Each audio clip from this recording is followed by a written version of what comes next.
জিতলো বাংলাদেশ, হারলো বাংলাদেশ। কালকে পন্ডিং এর সাথে দেখা হয়েছিল। দেখলাম যে একজনে দেখি এক সাইডে বাংলাদেশ লাগাইছে, আরেক সাইডে অস্ট্রেলিয়া লাগাইছে। দেখতে ভালো লাগে, মানে এটা একটু দেখতে চাই যে একদিক দিয়ে কষ্ট লাগে খারাপ ব্যাটিংয়ে, কিন্তু যদি চিন্তা করেন বাংলাদেশ যেই বোলিংটা করছে, যেই এফোর্টটা দিছে, মানে প্রথম একদিনে 18টা উইকেট। এখানে এই যে বাংলাদেশ যেই কদিন আগে যে ম্যাচটা জিতলো, আমরা সবাই আনন্দ করছি, সবাই লাফাইছি, যে ঐতিহাসিক। এই যে একটা খারাপ সময় যেতেছে ভাই, এটাই হবে পরিচয় ভাই। 7 সমুদ্র 13 নদী পাড়ি দিয়ে তাসমান পাড়ে এসেছিলেন টাইগার শোয়েব, কিন্তু বাংলাদেশ রীতিমতো হতাশ করলো। মাত্র 2 দিনের টেস্ট ম্যাচ দেখার জন্য নিশ্চয়ই এত দূরে আসেননি। যখন বাংলাদেশ ইতিহাস গড়েছিল ডারউইনে, তার ধারণা ছিল ম্যাকাইতেও বাংলাদেশ দারুণ কিছু করবে, কিন্তু গ্যালারিতে থেকে গলা ফাটিয়েও আসলে শেষ পর্যন্ত হতাশ হয়ে ফিরতে হচ্ছে। শোয়েব, কষ্ট কতটা লাগছে? একদিক দিয়ে কষ্ট লাগে খারাপ ব্যাটিংয়ে, কিন্তু যদি চিন্তা করেন বাংলাদেশ যেই বোলিংটা করছে, যেই এফোর্টটা দিছে, মানে প্রথম একদিনে 18টা উইকেট। এখানে আমরা অল আউট হলাম, অস্ট্রেলিয়াকে অল আউট করে দেওয়ার খুব কাছাকাছি ছিলাম, 8 উইকেট। সেখান থেকে আজকে অল আউট করে দিলাম, মানে 210 রানে। মানে আমাদের ফাস্ট বোলারদের রাজত্ব ছিল অস্ট্রেলিয়াতে, এটা মানে নিঃসন্দেহে চোখ বন্ধ করে বলা যায়।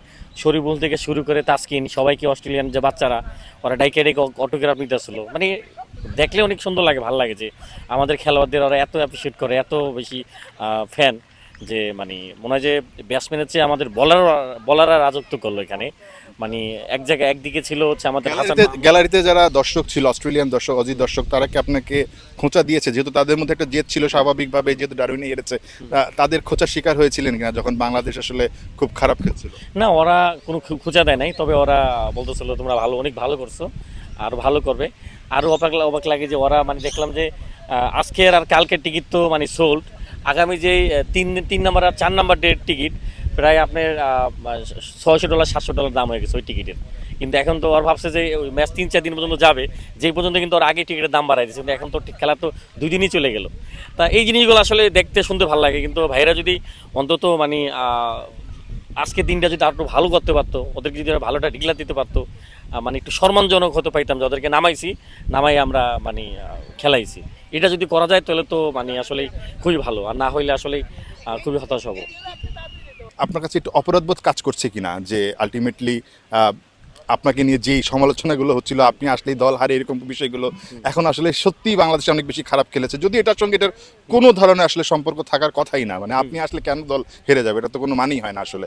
বাট এই যে কথাগুলো, এগুলো নিয়ে যে আরো বেশি নাড়াচাড়া হচ্ছে, এটা আপনাকে আরেকটু বিব্রত করে ফেললো কিনা?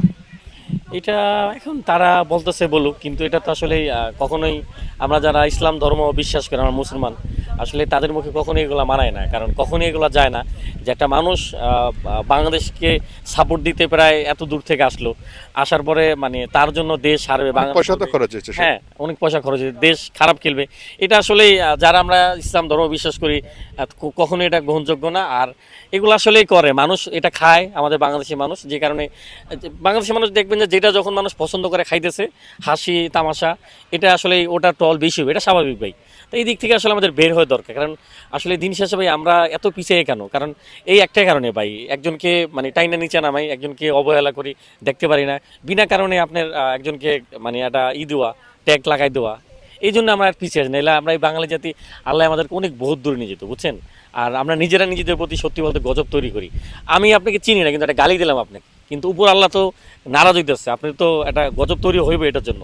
এইভাবে নিজেদের প্রতি নিজেরা, আমার এটাই কষ্ট লাগে যে মানুষ এগুলো আসলে কেন বের হয়ে আসে না এই জিনিসগুলো থেকে। এখন কি করবেন আসলে 2 দিনে যে এই যে টেস্টটা শেষ হয়ে যাচ্ছে, সো কি করবেন? মানে বাকি যে 3টা দিন আছে, বা মানে অস্ট্রেলিয়া নিশ্চয়ই একটা প্ল্যান নিয়ে এসেছিলেন, এখানে নিশ্চয়ই হোটেলগুলো বুকিং দিয়ে দিয়েছেন, সো একটা বিপাকে পড়ে গেলেন কিনা, কি করবেন? না, আমি কোনো বিপাকে কি পড়ি নেই, এখানে প্রবাসী ভাই যারাও আমাকে হেল্প করতেছে। আর আসলেই টাকা পয়সা খরচ হোক, ওটা আসলে টেনশনের বিষয় না। ভালো খেললে আসলে তখন সব ভুলে জায়গা, সব ভাল লাগে। যখন অস্ট্রেলিয়ানা যখন অ্যাপ্রিসিয়েট করতেছিল, তখন আসলে খুব গর্ববোধ লাগতেছিল যে আসলে মানে কতটা আসলে বাংলাদেশকে সিরিয়াস নিছে। দেখলাম যে একজনে দেখি এক সাইডে বাংলাদেশ লাগাইছে, আরেক সাইডে অস্ট্রেলিয়া লাগাইছে, দেখতে ভালো লাগে। মানে এটা একটু দেখতে চাই যে মানে অস্ট্রেলিয়ানরাও বাংলাদেশকে আসলে কতটা গুরুত্ব দিয়ে দেখছে।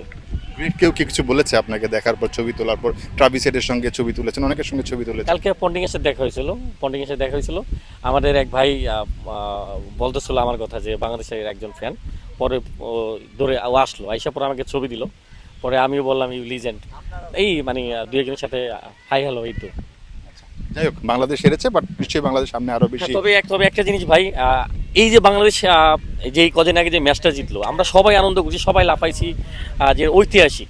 এই যে একটা খারাপ সময় যেতেছে ভাই, এটাই হবে পরিচয় ভাই, যে যাকে ভালোবাসবেন খারাপ সময় তাকে ভালোবাসেন, যাকে ভালোবাসবেন মানে ভালো সময় ভালোবাসবেন, এটাই হচ্ছে পরিচয় ভাই। তা আমি চাইবো যে মানে খারাপ সময় যেরকম ভালো সময় সাপোর্ট দেন এবং খারাপ সময় খেলাধুলা সাপোর্ট দেন, আপনাদেরকে আরো অনেক কিছু দিবে তারা ইনশাল্লাহ। জিতলেও বাংলাদেশ, হারলেও বাংলাদেশ। জিতলেও বাংলাদেশ, হারলেও বাংলাদেশ।